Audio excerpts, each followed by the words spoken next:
fin de journée. Et pour ceux qui ont prévu de venir 2 jours sur Supply Chain Event, riche décision, vu la richesse de l'écosystème et le panel d'exposants réunis, on aura à nouveau de la prévision planification demain matin dans cette salle avec une table ronde, avec là pour le coup j'ai plus les secteurs d'activité en tête. Mais voilà, là, on va partir pour 45 minutes. N'hésitez pas à franchir le parapet. Je vois que pour ceux qui s'appuient sur le parapet, n'hésitez pas à traverser ou en tout cas à vous faire badger. Ça a aussi de la valeur pour les intervenants de savoir qui est là et qui s'intéresse à leur réalisation.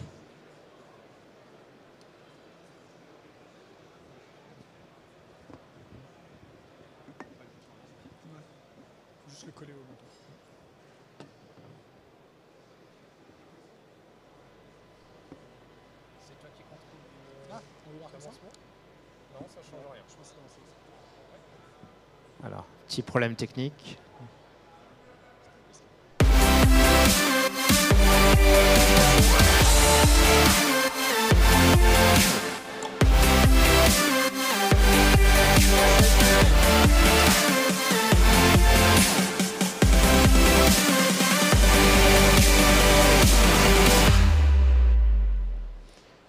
Eh bien, comme prévu, planifié, on poursuit ce cycle prévision, planification sur Supply Chain Event avec une intervention dont je vais lire le titre et dont je serai le premier spectateur.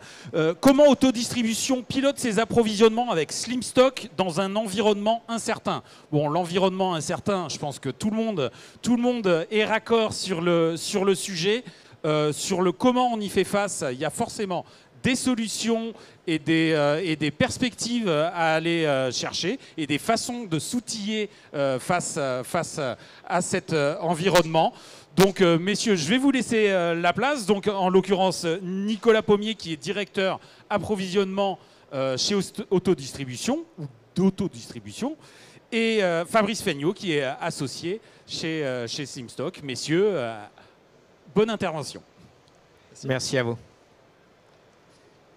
Alors, Nicolas, je te laisse présenter PHE. Ouais. Enchanté à tous.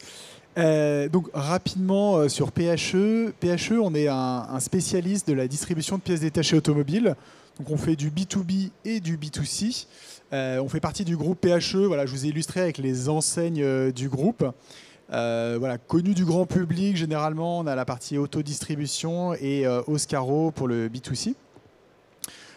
C'est une entreprise qui a été créée en 1962 et en fait, assez récemment, on s'est mis à consolider le marché en rachetant divers acteurs et en se développant en Europe. On est numéro 1 en France et numéro 4 en Europe et on a vocation à continuer à consolider le marché. Notre raison d'être, promouvoir la mobilité abordable et durable. Et une philosophie qui va vous parler quand on fait de l'approvisionnement, c'est oui j'ai. Donc c'est vraiment dans l'ADN de l'entreprise d'avoir une disponibilité au top pour nos clients. Rapidement, donc nos métiers, distribution de pièces détachées automobiles. On a 400 points de vente régionaux. Voilà, il faut voir ça comme des magasins, des petits entrepôts régionaux. Et 3700 garages qui sont franchisés. Et on a aussi une distribution de pièces pour le poids lourd. C'est un ensemble qui consolide 1,9 milliard d'euros sur un groupe qui fait 2,8 milliards. En termes de réseau logistique, on a 3 plateformes nationales. Donc moi, je m'occupe de l'approvisionnement des plateformes nationales. Une grosse plateforme qui fait plutôt des petites pièces et qui est très fortement mécanisée dans le sud de Paris. Une plateforme pour la peinture. Une autre plateforme pour du gros outillage, ce qui fait qu'on a un scope de pièces qui est assez large entre des petites pièces mécaniques, des pièces avec de la durée de vie et des gros équipements, plus une plateforme de reverse qui nous permet de faire revenir les pièces qui ne seraient pas vendues à nos clients. On livre soit de l'express, donc des commandes qui nous sont passées jusqu'à 18 h, qui sont livrées avant 8 h le lendemain à nos clients et livrées aux garagistes. Et on fait aussi du réapprovisionnement entre 2 et 5 fois par semaine. Là, on est sur des délais de J+5. Et ça, grâce des entrepôts très mécanisés, très performants, un transport efficace et une disponibilité qui se doit d'être excellente. Sur un assortiment qui est large, hein, un peu plus de 100 000 références pour 60 000 lignes préparées environ par jour. Je vous ai brossé un peu le topo d'autodistribution du groupe. Voilà. Alors, nous, côté Slimstock, on a un seul métier. On est éditeur d'APS. On est spécialisé dans la partie SNOI, donc vraiment le Demand Planning, Supply Planning, et la partie SNOP, donc vraiment la couche de pilotage au sens large.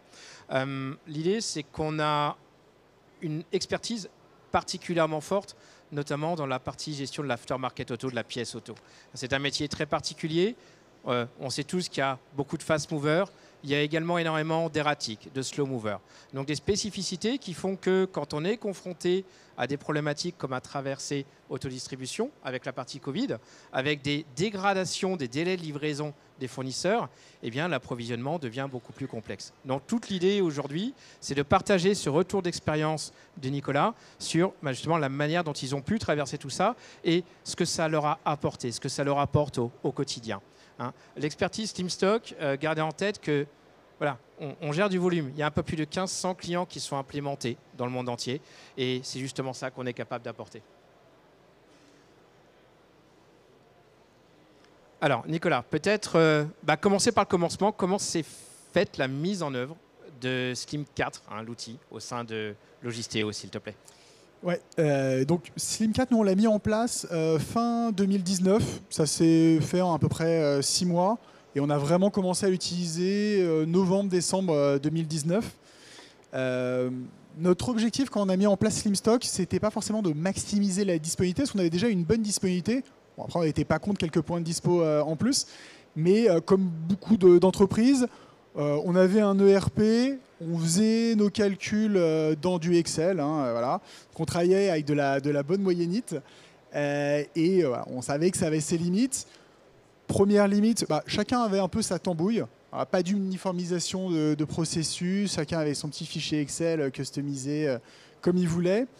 Donc ça, nous, on voulait sécuriser l'activité en rentrant ça dans des systèmes avec des process bien établis. Qui dit moyennite dit impossible de gérer correctement de la saisonnalité. Et on a quand même des familles saisonnières, hein, des bas essuie-glaces, des bougies, des produits anti-gel, etc. On n'était pas très bon sur les nouveautés. Toujours le problème de moyennite. Hein. On avait du mal à être bon sur les nouveaux items qui rentraient, donc on voulait avoir des préflux performantes là-dessus. Et enfin, on voulait être capable de centraliser le pilotage, parce que comme avant, on avait plein de fichiers Excel, chacun mettait ses petits paramètres, et quand le directeur approvisionnement voulait revoir la stratégie, il fallait qu'il fasse le tour des popotes de chaque appro pour être certain de bien calibrer les appros comme il voulait. Voilà, c'était les premiers objectifs de la mise en place de Slim. Et donc, concrètement parlant, ça s'est passé comment, Nicolas, s'il te plaît? Ouais. Alors, avant un petit point de contexte, je vais aller vite parce que je pense qu'on a tous traversé à peu près la même chose. On a commencé par, avec le Covid, avoir des baisses de vente très fortes, moins 70%. Par contre, on est resté ouvert pendant tout le Covid. Donc ça, voilà, on faisait quand même 30% de chiffre d'affaires pendant cette période-là. Ça a duré 3-4 mois à peu près. Et après, quand ça a redémarré, on était à plus 30% par rapport à l'année dernière. Donc une amplitude d'à peu près 100% sur 4 mois. Et puis après, voilà, toute la liturgie des problèmes que toute la supply chain mondiale a eu, des problèmes de containers, des problématiques d'inflation avec des grosses accélérations qui créaient des goulets d'étranglement chez nos fournisseurs, chez nous, les problèmes de conteneurs, voilà, je vous les passe. Récemment, avant les élections américaines, je ne sais pas si c'est ça aussi, mais grosse tension sur les conteneurs en Asie parce que tout le monde voulait avoir de la marchandise aux États-Unis avant les élections et avant qu'il y ait des barrières douanières qui soient mises. Tous les 6 mois, on avait une nouvelle joyeuseté. Juste, je vous l'illustre. Ça, c'est l'état des retards qu'avaient nos fournisseurs sur les 4 dernières années. Grosso modo, mi-2022, on était à 5 fois le niveau des retards qu'on avait avant le Covid. Depuis, ça s'est nettement amélioré, mais aujourd'hui, on est à 1,8 fois. Donc, ça va beaucoup mieux quand on était à x5, mais on est encore sur un contexte qui est tendu. Et ça, je pense que vous aussi, vous devez l'avoir au quotidien. Donc voilà. Et voilà, le point de foi, effectivement, hein, ce que vient de vous évoquer Nicolas, nous, d'un point de vue éditeur et spécialiste en supply, on l'a eu chez à peu près tous nos clients, pour faire simple. Donc oui, ce sont des problématiques d'une manière ou d'une autre, vous avez tous traversé. Ce qui serait intéressant, Nicolas, c'est de voir comment vous avez pu le traverser. Ouais, donc concrètement, déjà, je l'ai dit, moins 70%, il a fallu qu'on adapte nos prévisions et qu'on le fasse très très très vite. Donc là, on a vite décroché notre téléphone pour appeler Fabrice. On a dépollué toutes les saisonnalités de l'année 2020 parce que ça partait dans tous les sens. On a dit, voilà, on ne va pas perturber les coefs de saisonnalité. Et après, on s'est appuyé sur les fonctionnalités basiques de l'outil. L'outil, il dépollue automatiquement les demandes anormalement fortes. Voilà, donc ça, c'était simple. On est quand même alerté si jamais on veut les remettre dans les historiques. Mais par défaut, fonction de paramétrage sur les écarts types, on va pouvoir le faire tout seul. Il va dépolluer aussi les périodes de rupture. Hein. On a eu des fournisseurs qui ont eu des problèmes à nous livrer. Donc, il y a des moments où on était en rupture longue. Les mois où on était en rupture et où ça provoquait des chutes de vente, hop, ils étaient dépollués automatiquement des historiques. On a eu la possibilité aussi de changer en masse nos prévisions. Quand il y a des familles où on fait plus de 70% de croissance sur 3 mois, on ne va pas descendre à la ref. Hein. Je vous ai dit, on gère un peu plus de 100 000 références. Donc il fallait qu'on soit réactif. Et après, SlimStock est bien foutu dans le sens où il y a des tableaux de bord qui vous permettent de voir vos alertes de prévision et qui restent gérables pour l'approvisionneur. Un approvisionneur, chez moi, il va gérer entre 10 000, 15 000, 20 000 références. Il ne peut pas passer sur chaque ref. Donc il va avoir des alertes qui va dire, voilà, là ta prév elle est en train de dévier, là tu as eu un comportement anormal le mois dernier, regarde. L'idée c'est que ça soit gérable, qu'il y ait peut-être une centaine d'alertes à regarder tous les mois, mais les alertes les plus pertinentes. Voilà. Et donc ça, on s'appuie sur des tableaux de bord construits par SlimStock. L'autre point qui a été essentiel pour nous, c'est comment est-ce qu'on va piloter cet ensemble et quels sont les KPI qui vont nous aider à piloter l'activité. Il y a des choses qui existent en natif dans SlimStock qui sont assez utiles. Calculer les lead time des fournisseurs. Vous avez vu l'évolution des retards qu'on a eus. Il fallait qu'on soit capable de voir les références sur lesquelles les lead time étaient en train de dévier pour ne pas mettre du stock sur tout. Voilà, quand vous avez des retards qui sont en train d'augmenter, ce que vous avez tendance à faire, c'est d'ajuster vos stocks de sécurité. Le problème, c'est que si on le fait de manière massive, ça va vous coûter très très très cher. Donc là, ce qu'on a mis en place, c'est des reportings à partir de fonctionnalités SlimStock qui nous permettent de voir les délais de livraison par 6 mois, par 12 mois, par 24 mois à la référence pour cibler uniquement celles qui déviaient le plus. On a aussi regardé les ruptures mensuelles. C'est tout bête, mais est-ce que c'est tout le temps les mêmes références qui tombent en rupture ou est-ce qu'on a des ruptures longues? Si on a des ruptures longues ou des références qui tombent en rupture juste de manière ponctuelle, la réponse ne va pas être la même. Et donc ça, pareil, on a pu se baser sur des fonctionnalités de Slim qui permettent de les identifier. Et après, on est venu aussi mettre tout un tas d'indicateurs de gestion dans de la BI. Donc SlimStock a intégré depuis à peu près 1 an un module de BI à sa solution. Et ça nous a permis d'agréger et de standardiser les indicateurs qu'on mettait pour les approvisionneurs et qui sont directement accessibles depuis SlimStock. Ça, c'est vraiment sur toute la partie pilotage. Et une fois qu'on a des indicateurs de disponibilité, de taux de service, de rupture, etc., c'est comment est-ce qu'on les met en œuvre de manière stratégique. Donc là, déjà, il a fallu qu'on adapte nos couvertures de stock. Je vous l'ai dit. Au début, on l'a fait de manière un peu basique. On s'est dit, OK, quels sont les fournisseurs qui ont une disponibilité qui se dégrade avec un taux de service fournisseur qui n'est pas bon. Et on est venu mettre des couvertures de stock supplémentaires sur les classes A, sur les classes B.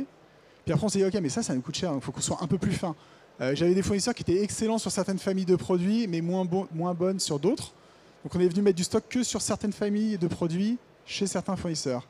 Et puis après, on est descendu parfois juste sur un panel de référence où là, comme on échangeait régulièrement avec nos fournisseurs, ils disaient attention, là, celle-ci, c'est en train de se dégrader. On est venu cibler vraiment à l'arrêt frais. Et la force de SlimStock, c'est que vous pouvez faire des choses finalement assez fines, mais de manière assez simple à paramétrer sans que ça soit des usines à gaz. Quand avant, on faisait ça avec notre ERP, j'avais quelqu'un dans l'équipe qui passait des journées à charger des fichiers Excel dans tous les sens. Pour peu qu'ils ne soient pas bien foutus, ils se mettaient à bugger. Là, vous avez des matrices de paramétrage qui vous permettent de faire des choses finalement assez dans le détail, de l'ébénisterie, voilà, comme disait mon ancien directeur supply chain, mais de manière rapide. Et ça nous a beaucoup aidé. Oui, tous les... Alors justement, un des points qui est ressorti le plus à l'époque, c'était comment gérer de manière très très fine l'ajustement du besoin, le calcul du besoin net final avec la volumétrie de Logistéo. Donc Logistéo, la centrale autodistribution.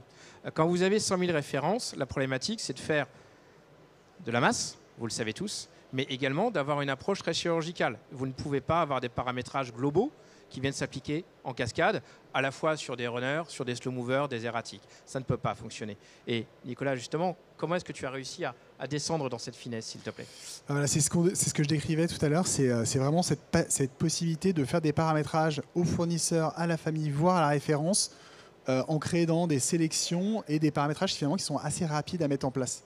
Et ça, c'est assez différenciant et ça nous a énormément aidé par rapport aux anciennes méthodes qu'on avait. Ensuite, ça, il y a beaucoup d'APS qui le font, hein, mais nous, on ne l'avait pas avant parce qu'on travaillait sur Excel. C'était le calcul des stocks de sécurité. Bon, bah là, ils sont recalculés tous les mois. Et si on veut changer le paramétrage parce qu'on veut ajuster notre stratégie, bah, c'est simple à faire. Et un travail qu'on a fait plus récemment l'année dernière, c'est de descendre plus dans le détail des stocks minimaux. Nous, quand on a mis en place SlimStock, on avait fait un truc très basique. Hein, on a dit on veut minimum 2 pièces. Comme ça, si jamais j'ai un slow mover qui tombe en rupture, même si j'ai plus de preuves parce qu'on n'en a pas vendu depuis très longtemps, il va au moins me remettre une pièce en plus. Voilà, ça c'est paramétrage de base. Et l'année dernière, vous voyez, les taux de service étaient en train de s'améliorer. En disponibilité pondérée du chiffre d'affaires, on était revenu à des super niveaux, mais sur des slow runners, la disponibilité n'était pas encore parfaite. Et on s'est dit, mais comment est-ce qu'on peut être encore plus propre, encore plus chirurgical dessus? Et on s'est rendu compte qu'en fait, il y avait beaucoup de fournisseurs qui avaient arrêté de produire des slow movers ou de manière beaucoup plus erratique parce qu'ils se concentraient sur leur top runner avec toutes les difficultés qu'ils avaient. Bon, bah, voilà, ils avaient maximisé à fond les top runners, mais les slow runners étaient quand même difficiles à avoir. Et du coup, on est venu cibler de manière très chirurgicale sur nos classes C et nos classes D de certains fournisseurs des augmentations de stock minimum pour réussir à, quand on rentre du stock, à rentrer un petit peu plus, même si ça va nous coûter un peu plus cher pour pallier cet effet très erratique chez les fournisseurs de production de slow movers. Et là où on l'a paramétré, on a réussi à regagner 1,5 point de disponibilité sur ces frames-là. Donc voilà, ça a bien marché et ça n'a pas été trop compliqué à mettre en place. Pour faire simple, là on voit le bénéfice de la partie analytique. Hein. On n'est plus du tout évidemment dans comment passer la commande. L'acte de passation de commande peut être même automatique, ce n'est pas le problème. On est plus dans la chirurgie ciblée. Quelle est la population d'articles qu'on veut faire croître en taux de service, ou réduire en stock, ainsi de suite. Et c'est tout ce ciblage qui a permis justement, Nicolas, de... Ça porte ses fruits. Ouais. Ensuite, un volet important, le renforcement de la collaboration fournisseur. Moi, quand je suis arrivé à peu près en même temps que SlimStock chez nous, j'avais des approvisionneurs qui passaient les commandes aux fournisseurs, qui s'envoyaient des mails, mais qui passaient très peu de temps finalement avec leurs fournisseurs en mode un peu SNOP ou un peu plus high level. Et du coup, on s'est beaucoup appuyé sur SlimStock sur cette partie-là. On avait des fournisseurs qui étaient désorientés, qui avaient besoin de plus de visibilité. Donc, on a échangé les prévisionnels d'achat et les prévisionnels de demande qu'on avait dans SlimStock. On avait toute la donnée à disposition, donc on leur a envoyé des forecasts pour les aider à planifier eux-mêmes leur stock. On a essayé de plus anticiper les grands événements commerciaux. Quand on a des grosses accélérations de demande, des gros achats, pour nos fournisseurs, c'est difficile de suivre. Donc on a bien paramétré SlimStock pour être capable d'anticiper. Parfois, sur les fournisseurs, on avait des times de 7 jours. Et on passait nos commandes promo 2-3 mois à l'avance pour être sûr qu'ils aient le stock en face. Donc voilà, on a passé un peu de temps avec Slim pour bien paramétrer. Et on est même allé jusqu'à cadencer des commandes. Pareil, on avait des délais contractuels avec nos fournisseurs de 7 jours. Mais la situation parfois était tellement complexe qu'ils disaient, attendez, si vous pouvez nous envoyer des commandes en anticipé, ça va vachement nous aider. Et donc on l'a fait que sur des classes A et B, où on était sûr de nos preuves et on prenait pas de risque pour nos stocks. Et on cadençait des commandes toutes les semaines sur les 2 prochains mois, par exemple, sur des familles qui étaient critiques. Et ça, on a pu le faire, alors qu'avant, avec nos anciens systèmes, on n'arrivait pas à le faire. Et ça, pareil, ça a permis de se différencier et de regagner vite de la disponibilité, même dans des moments où c'était très tendu. Autre point important aussi, c'est d'avoir des alertes aussi quand on est sur des couvertures qui sont faibles ou des ruptures, que l'approvisionneur soit bien alerté sur la référence qui est critique pour relancer le fournisseur, en particulier sur cette référence, et pas forcément de perdre du temps là où tout va bien. Et le dernier point, ça va aussi sur la partie pilotage, hein, c'est les calculs de taux de service, d'OTIF, voilà, ça dépend comment on appelle ça, de les générer et de les partager avec les fournisseurs tous les mois pour voir si on s'améliore, si on se détériore. Donc un vrai pilotage de la partie supply, Nicolas. Ouais, et sur la partie relation fournisseur, vraiment nerf de la guerre. Après, une fois qu'on est arrivé à avoir la marchandise, nous on a connu une croissance qui a été très forte, comme d'autres acteurs de la distribution post-Covid. Mais en plus, on a gagné des parts de marché, donc on était très contents. Mais on se mettait à surcharger notre réception et lesquels n'étaient pas extensibles. Donc on a fait tout un travail. Alors il y a un module sur SlimStock qui s'appelle les IOQ, c'est l'Order Economic Quantity, qui nous a permis d'optimiser nos multiples de commandes en fonction des conditionnements des fournisseurs, de leur couche palette, de nombre de pièces par carton, par sachet, par palette, pour être sûr d'acheter de la palette complète quand on le pouvait, de soulager finalement les capacités de préparation des fournisseurs, mais nous aussi en réception, d'optimiser la réception pour être sûr qu'on ne réceptionne pas les mêmes produits toutes les semaines et qu'on diminue le nombre de lignes en réception. On a aussi travaillé sur la BI pour réussir à projeter les volumes en réception qu'on allait avoir sur les prochains jours et les prochaines semaines pour aider l'entrepôt à se staffer. Et depuis à peu près 1 an et demi maintenant, on fait du stock balancing avec les autres entités du groupe. Ce que je vous ai dit, autodistribution, c'est une des entités du groupe PHE. Donc dans SlimStock, on vient calculer nos surstocks et on les met à disposition de nos autres entités pour que eux, s'ils sont en difficulté, ils puissent aller taper dans nos surstocks. Et entre entités, on s'échange nos images de stock comme ça pour pouvoir se faire des dépannages au travers de SlimStock. Et enfin, le dernier point, qui est un basique de l'approvisionnement, mais qui peut être très très rentable, l'analyse des MOQ. Pareil, dans SlimStock, il y a un module qui permet d'analyser les MOQ et qui va nous faire des recommandations en disant voilà, tel MOQ te génère du surstock, tu es à 5 mois de couverture, 1 an de couverture de stock, revois ce MOQ avec ce fournisseur, ou à contrario, il y a des moments où si on ne fait pas tourner les IOQ, on va se réapprovisionner toutes les semaines et ça, c'est pas forcément souhaitable. Et ça, c'est en standard dans l'outil. On peut le générer, on peut adapter nos stratégies et directement simuler les impacts. Alors, concrètement parlant, on a vu tous les leviers qui ont été mis en place par autodistribution, process, data, analyse. Qu'est-ce que ça a apporté comme résultat, Nicolas, s'il te plaît? Alors, je vous l'ai dit, on était déjà pas mauvais en termes de disponibilité, mais on allait chercher encore un peu plus de disponibilité. On était à 97.3 dispo avant qu'on mette SlimStock. C'est vrai que ce n'était pas notre enjeu principal, mais on a quand même réussi à augmenter la disponibilité. Aujourd'hui, on est à 97.6 et vraiment sur les top movers, donc les AA, chez nous, c'est 70% des ventes. On arrive à monter à 98.7 là en ce moment, voilà, sur la moyenne 2024. Je vous ai dit, on a connu une forte croissance depuis 4 ans. Le chiffre qui passe sur nos plateformes nationales a augmenté de 80%. On a augmenté de 45% le nombre de marques qu'on gère sur nos plateformes. Et finalement, on a réussi à le faire en augmentant les effectifs que d'une personne. Parce qu'on a réussi à avoir un système qui est finalement beaucoup plus efficace que de faire des fichiers Excel. Avant, les équipes passaient du temps à extraire la donnée, à les remettre dans leurs fichiers, à les recompiler avec des erreurs à droite, à gauche. Voilà, aujourd'hui, tout ce temps-là est épargné et ils n'interviennent que sur des endroits qui sont ciblés pour finalement passer beaucoup plus de temps avec leurs fournisseurs, dont je vous parlais tout à l'heure, pour travailler avec une vision un peu plus haute, pour passer du temps à les relancer, pour passer du temps à préparer les opérations et moins passer du temps à compiler la data et à finalement passer du temps parfois dans du détail qui ne servait pas. La partie stock qu'on a pas mal optimisé aussi, pareil, c'était pas une volonté absolue en soi, mais on se prive pas de certains bénéfices.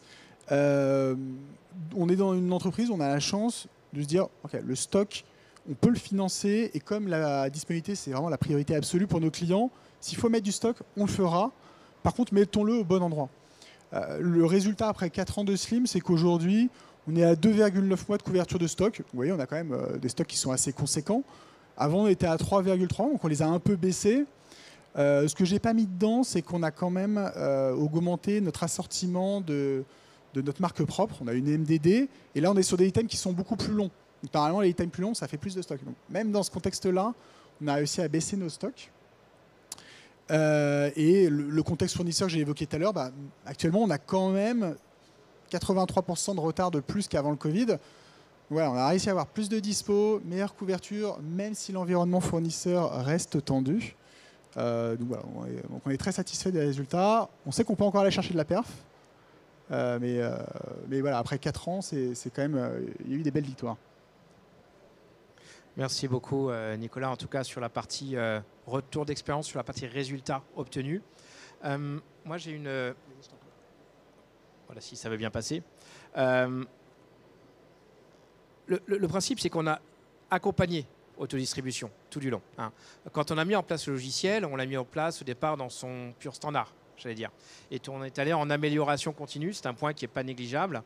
Il y a un partenariat extrêmement fort avec autodistribution et les équipes en fait en run, en évolution, hein, travaillent fortement ensemble sous un angle supply chain. Hein. Le but, c'est quels sont les objectifs, quels sont les gains attendus, quels sont les ROI attendus, quels sont les leviers à mettre en œuvre et après, ensuite seulement, comment peut-on les décliner dans l'outil pour cette mise en œuvre, justement.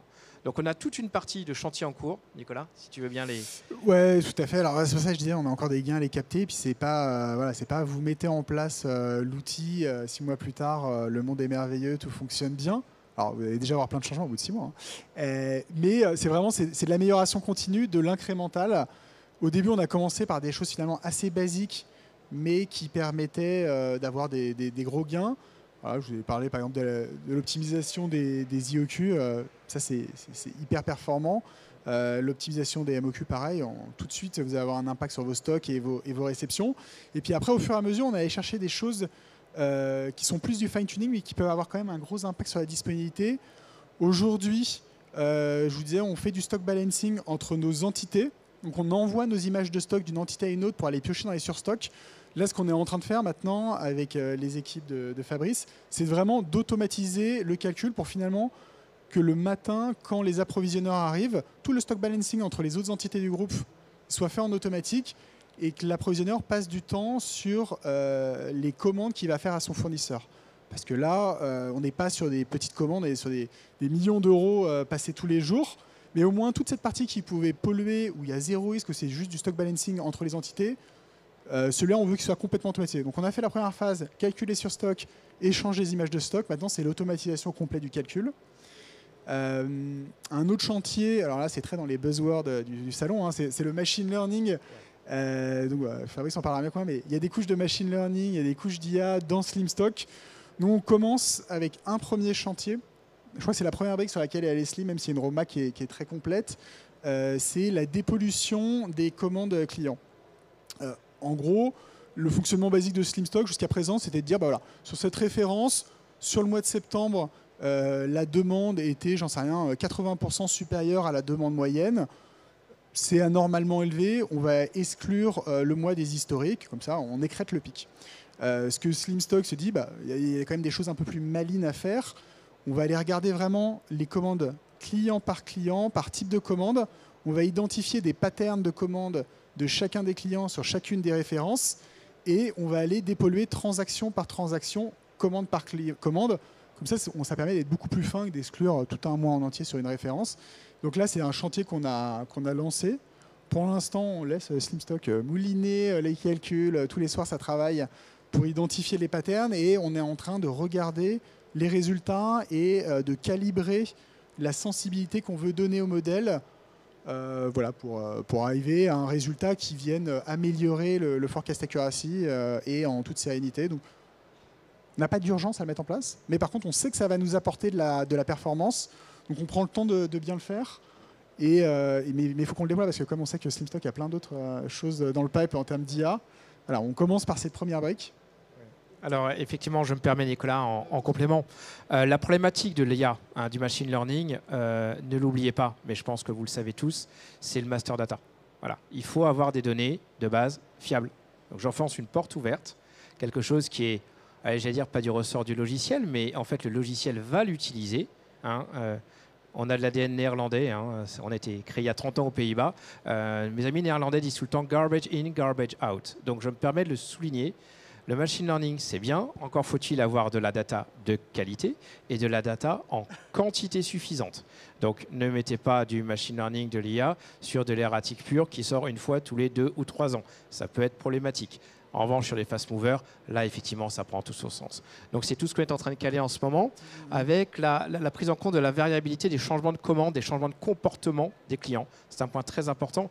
Si on veut approvisionner le bon stock, si on veut effectivement avoir une supply chain qui soit fluide, il est important d'avoir une qualité de prévision qui soit suffisamment fine, en tout cas, pour pouvoir être prise en compte. Mais quand on se rappelle le principal enjeu de l'autodistribution, qui était la très forte dégradation des délais fournisseurs, je rappelle que la variabilité des délais fournisseurs a un impact qui est très souvent bien plus conséquent que celle sur la demande. Voilà, petite parenthèse, mais merci Nicolas là-dessus. Tout à fait. Voilà. Et le dernier chantier aussi, c'est sur la partie SNOP.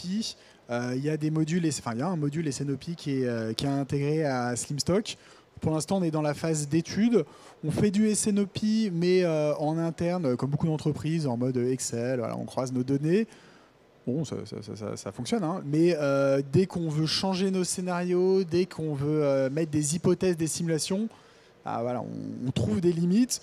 On a regardé aussi sur Power BI et tout, c'est bien, on modélise plein de choses. Mais pareil, dès qu'on veut mettre des changements de paramètres, tester des scénarios, voilà, ça trouve aussi ses limites. C'est pas dynamique, on est obligé de se revoir dans une semaine une fois qu'on a tout fait tourner.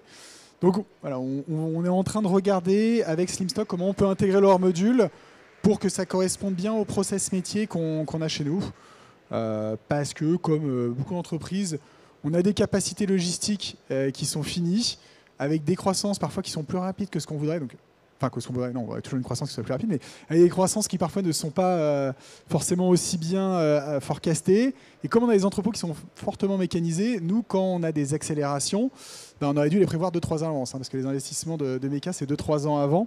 Donc, il faut bien qu'on arrive à gérer avec ce qu'on a actuellement. Et pour ça, on a besoin d'être pertinent dans les flux qu'on va avoir sur les prochains mois, sur les prochaines semaines, pour organiser au mieux l'entrepôt et pas avoir de surcoûts liés à ces désorganisations. Ça fait partie justement des chantiers qu'on est en train de commencer à travailler tous ensemble. Voilà.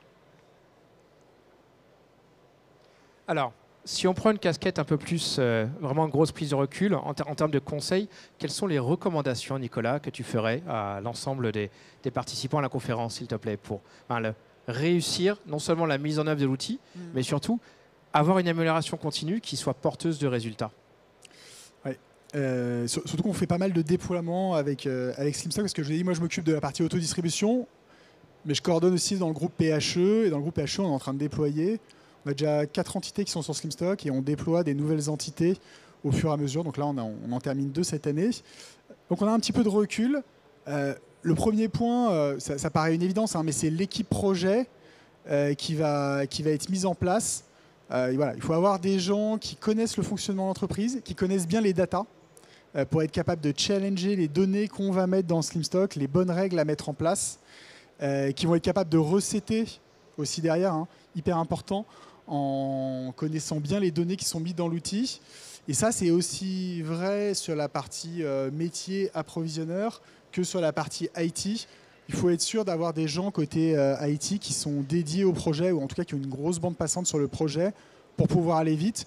Et quand on fait des tests, notamment sur les interfaces, être capable d'itérer plusieurs fois et très rapidement pour fiabiliser la donnée. Et ça, c'est lié avec le 4e point, qualité de la master data. Fabrice en parlait. Mais effectivement, si les données ne sont pas bonnes dans l'outil, vous n'en ferez rien. Vous direz que l'outil ne fonctionne pas. Ce n'est pas l'outil, c'est que vous avez mis des données qui ne sont pas pertinentes. Donc, il vaut mieux passer du temps sur la qualité de la donnée, même en amont parfois de lancement du projet. Avant de lancer un projet, de valider CAPEX, de mettre un planning. Si déjà vous passez en interne quelques mois à bien qualifier la donnée avant de faire les premiers meetings avec votre éditeur d'APS, vous aurez gagné beaucoup de temps sur le projet. Collaboration étroite avec l'éditeur et post-déploiement. Voilà, il n'y a pas que la mise en place, c'est toute l'amélioration continue qu'on va mettre après. Un APS, c'est assez riche. Il y a beaucoup de fonctionnalités. Au début, vous allez peut-être utiliser que 50% de l'outil. Si vous voulez être sûr d'être dans les best practices, que l'outil soit bien en adéquation avec vos process, vous allez avoir des nouvelles idées, des nouvelles problématiques au fur et à mesure. À mon sens, c'est important de souvent itérer avec l'éditeur, échanger. Nous, ce qu'on fait, c'est que généralement, on a un point mensuel. On se prend 2 heures. On a toute une liste de sujets sur lesquels on veut bosser. On partage, on s'assure que ça avance. Et après, j'ai quelqu'un dans mon équipe qui va passer généralement une demi-journée, une journée par mois avec un consultant pour mettre en place toutes les petites améliorations, toutes les analyses qu'on veut faire dans l'outil.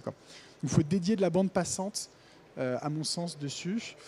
Et voilà, quand vous êtes un groupe comme nous, donc, avec plusieurs entités, ce qui a été assez structurant pour nous, c'est la mise en place d'un corps modèle au sein de notre groupe. On a défini un corpus de fonctionnalités, une manière de travailler qu'on déroule dans chaque entité de notre groupe. Après, chaque entité peut avoir ses petites particularités, mais on essaye autant que faire se peut d'avoir les mêmes façons de travailler, les mêmes reporting, et ça permet d'enrichir après les échanges d'informations et de parler le même langage. Merci Nicolas sur ce point.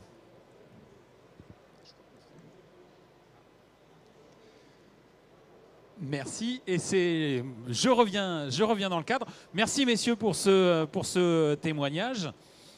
Nicolas, on se dit que vous avez quand même eu le nez creux d'engager le déploiement d'un APS juste avant le Covid, parce que pour traverser, vous imaginez a posteriori traverser la période et les 4 dernières années sans outils?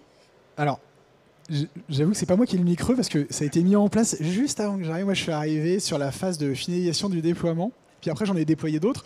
Mais effectivement, j'étais très content. Ça faisait aussi partie des éléments de motivation pour rejoindre le groupe. Moi, j'en avais marre de travailler avec du Excel ou juste de l'ERP.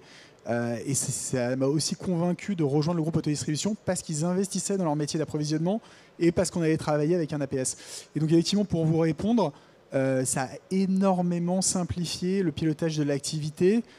Comme tout le monde, quand on était en période de Covid, les appros, ils étaient chez eux.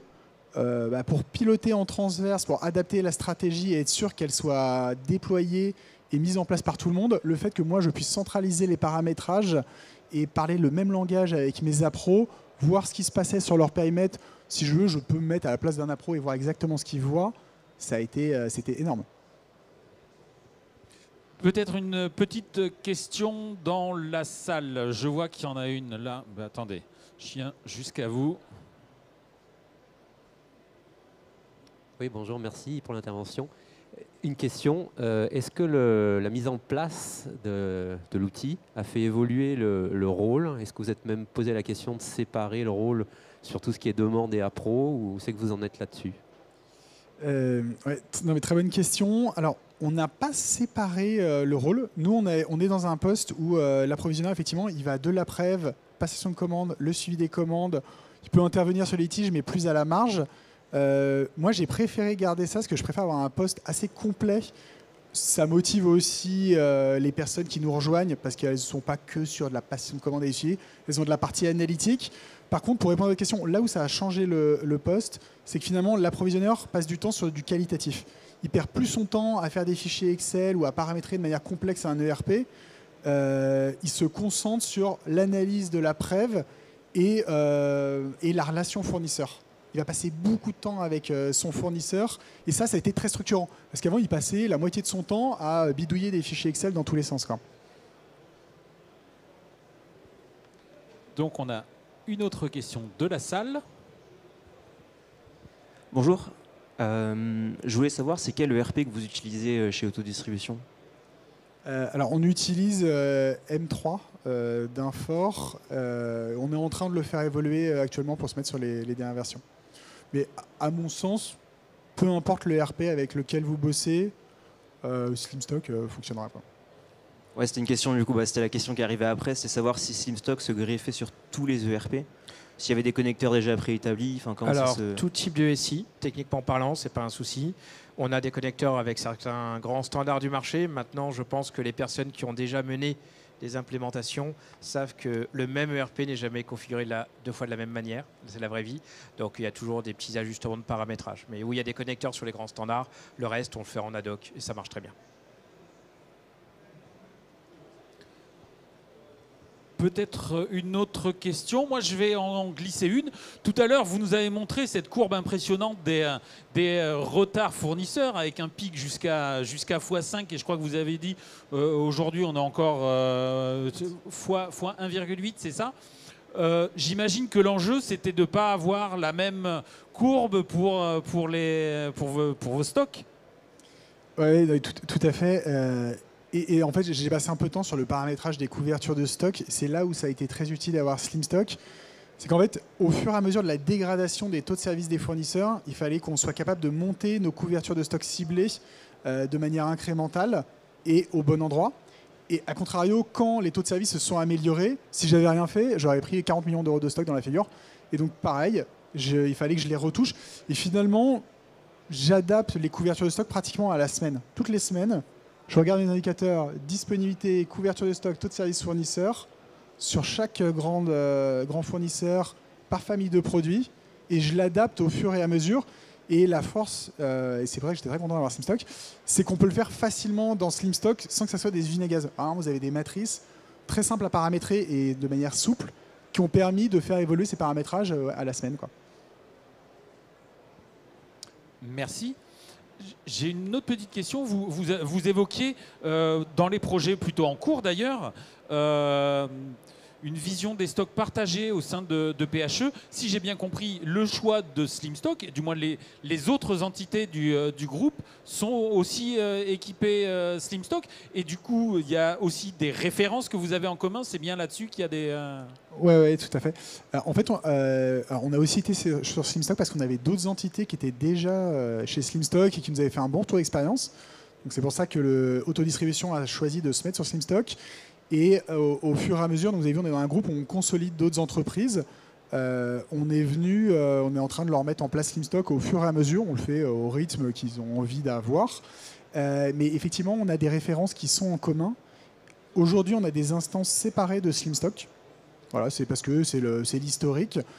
On veut aller vers des instances communes, ce qui nous permettra d'avoir des stocks consolidés dans le même outil de manière plus simple. Mais en attendant, on fait des échanges de flux d'informations d'une instance de SlimStock à une autre, assez simplement, comme en plus on a la chance d'avoir les mêmes consultants sur chacune de nos BU.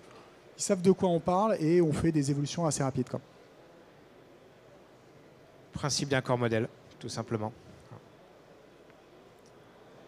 Peut-être on a une autre question ici. Le micro arrive vers vous. C'est pour toi. Merci. Alors en fait, j'ai pas une question, mais ce serait plutôt un témoignage parce que j'ai eu le plaisir avec Autodistribution d'être le premier fournisseur pilote avec SlimStock. Et je voulais juste témoigner sur le fait qu'avec l'arrivée de cet outil, la relation a vraiment changé pour plus de partenariats et que ça a vraiment permis effectivement aussi aux fournisseurs de se mettre une pression supplémentaire, mais aussi de professionnaliser la relation et de partir plus d'une vie d'ensemble pour aller ensuite vraiment mettre le focus là où il y avait un vrai retour sur investissement. Donc c'était juste pour confirmer cet échange. Et faire des gains mutuels entre le fournisseur et le client. Vraiment, c'était du win-win dans les deux sens. Ouais. Exactement, une relation gagnant-gagnant.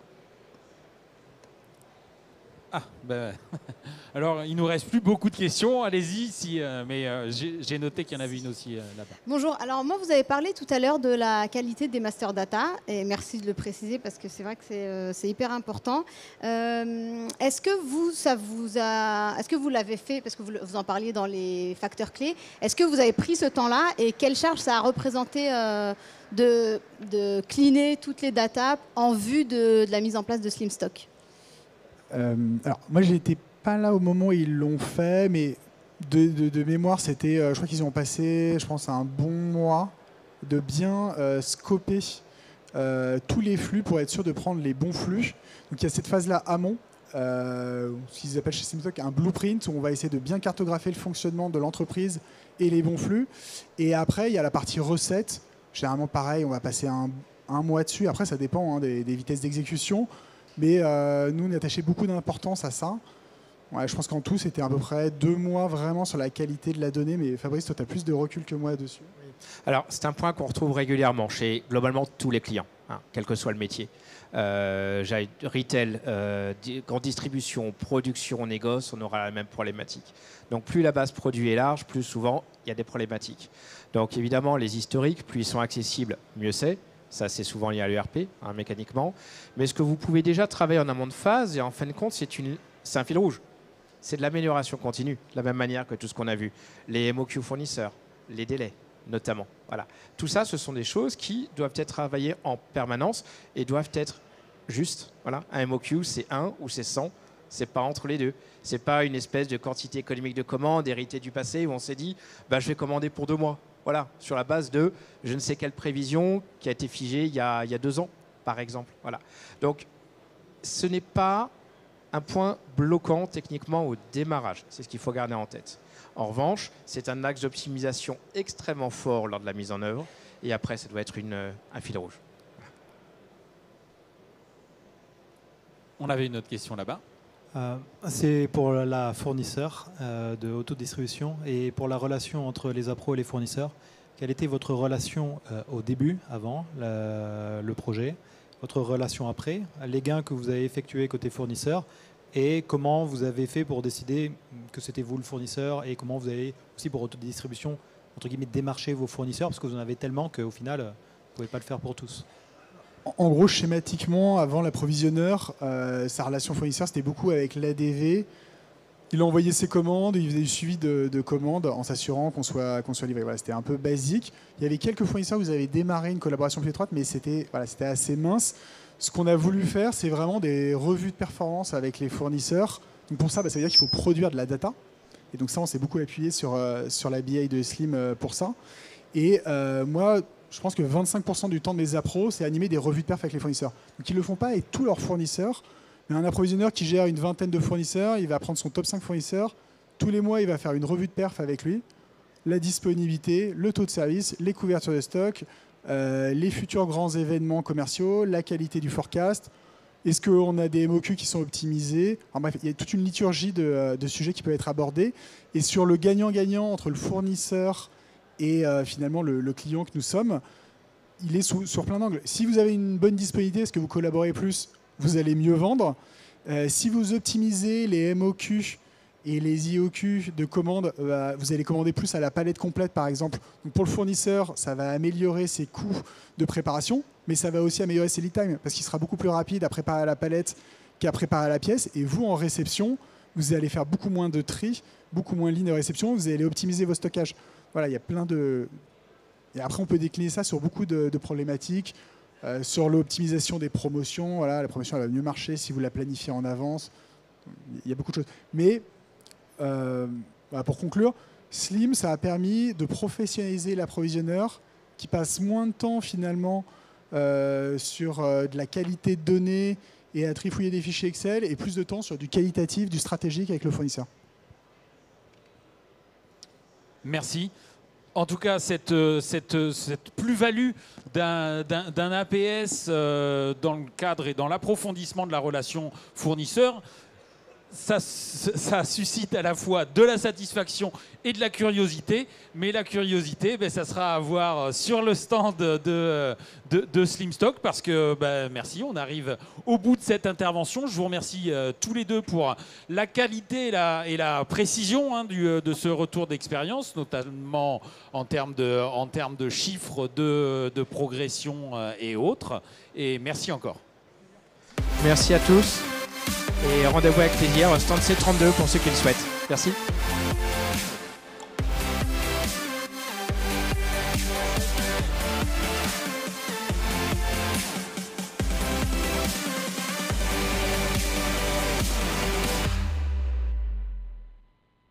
Et pour ma part, vous êtes tous en train de partir, mais je vous rappelle qu'on poursuit toute cet après-midi le cycle prévision-planification dans cette salle.